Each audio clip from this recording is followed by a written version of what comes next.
উমরা না করতে পারলেও অন্তত কিছু সওয়াব তো পেলাম ওই দুর্গতদের জন্য। আর কি এই টাকাটা আমি জমাচ্ছিলাম উমরা করার জন্য। আমি আজ খুবই আনন্দিত যে সবার জন্য আমি কিছু টাকা ডোনেশন করতে পেরেছি। আমার টাকার অ্যামাউন্ট হচ্ছে 14,500 টাকা। এই অল্প টাকা, এটাই যত টাকাই হোক না কেন, অন্তত আমি এই টাকাটা দিতে পেরেছি যে, এবং তারা যাতে, এবং যারা দুর্গত রয়েছেন তারা অন্তত যে এই টাকা দিয়ে অন্তত কিছু জিনিস তো কিনতে পারবেন, কিংবা ওই টাকাটা দিয়ে অন্তত কিছু হেল্প তো তারা পাবেন, সেজন্য আমি খুবই আনন্দিত। এই টাকাটা তুমি কোথায় থেকে দিলে?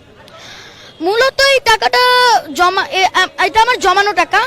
গত 2 বছর বা 3 বছর হয়তো এই সময়ের মধ্যে আমি একটু একটু করে জমিয়েছি, এবং আজকের এই টাকাটা দেওয়ার, হয়তো আমি আরও জমাতাম, তবে আজকের এই টাকাটা দেওয়ার উদ্দেশ্য ছিল যারা দুর্গত রয়েছেন তাদের ত্রাণ বিতরণের জন্য। এর 50%